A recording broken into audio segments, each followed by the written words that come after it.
Let's tell you what else is happening. So the closure of Charlotte Maxeke Hospital's oncology department has caused strain to cancer patients who were being treated there. The hospital is the main oncology hospital in Gauteng and outsources some treatments to surrounding hospitals. We discussed this further with Salome Meyer, CEO of Cancer Alliance, and they have since released a report that details some of the strain on some South Africans. Thank you very much for availing yourself this afternoon. So let's start with the report and how it was compiled. What were you looking for? Good afternoon to you, Dudu, and all your viewers across the globe.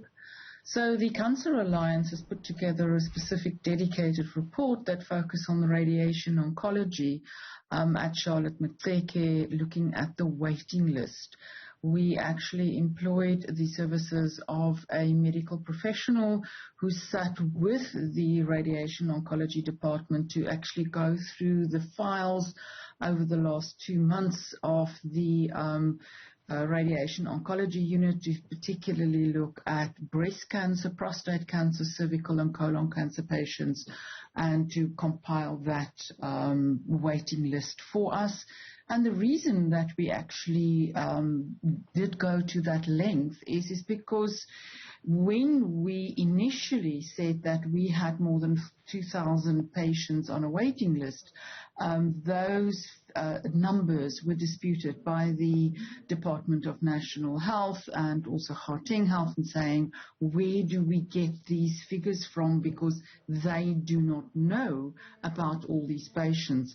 And that is particularly why we did that, because you can't start dealing with a waiting list if we're not talking the same language.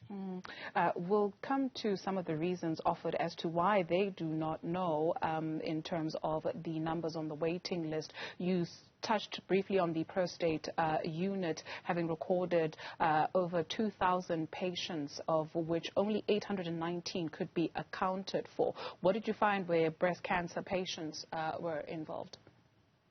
So with breast cancer, the picture is a little bit, I want to say, better, if we want to call that. In our breast cancer patients, we've got far more patients that are now being triaged into the system and looking at specifically then their radiation treatments and coming through the system much easier. I think we need to also actually just specifically then refer to breast cancer treatment, that we've got very active breast cancer units, and those would be at Helen Joseph, as well as your Chris Hani, with that feeds Charlotte Maxeke. So patients from a breast cancer perspective would first go in for surgery, chemotherapy, and then radiation therapy. So there are actually healthcare professionals that follow the actual, I want to say, treatment pathway of patients, and therefore the impact is in fact less than on the prostate cancer patients.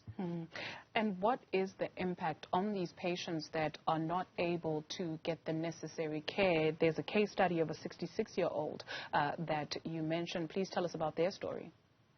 So that specific patient, in fact, is at the moment busy with her chemotherapy at Charlotte Maxeke, so she is getting her treatment. However, in order to determine whether your treatment is successful, you actually also need to go for PET scans. And she has not been able to go for her PET scan because the PET scanner, which is then located in the nuclear medicine section of Charlotte Maxeke, so it's got nothing to do with the radiation unit, that scanner has been not functional for the last 5 months. And every time that she's scheduled for an appointment, they will phone her and say to her, sorry, you can't come. So you actually do not even know then whether your treatment is actually effective. Now, just imagine you have been diagnosed with cancer, which is scary. You're now undergoing treatment. It is scary to undergo treatment. And then to hear, well, we won't know whether your cancer the treatment has been successful because, in fact, the equipment is not working. Now, that's the kind of thing that actually doesn't help a cancer patient. Not at all. One can't imagine that. You speak of the relevant officials from the Department of Health not being aware of some of the numbers on the waiting list.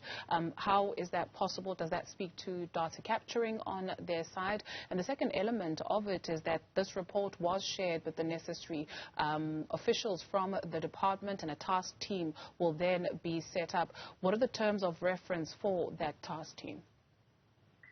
So we're still literally awaiting the terms of reference for the task team, but our focus is going to definitely look at what is it that we can do with regards to the waiting list. We need to understand with a waiting list that deals with patients that have been on that list for a number of years, and it's outside the normal patients that are being treated on a daily basis. So we need to find a solution of how are we going to, first of all, determine whether these patients, first of all, are they still alive?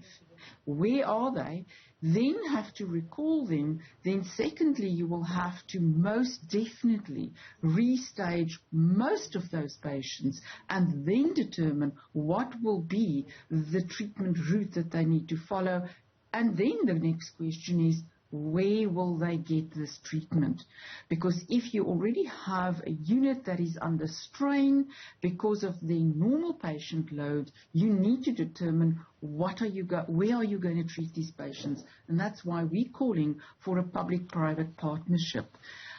So these are the kind of things that we hope that the task team, dedicated task team, will be able to sit down with the department and actually sort it out once and for all.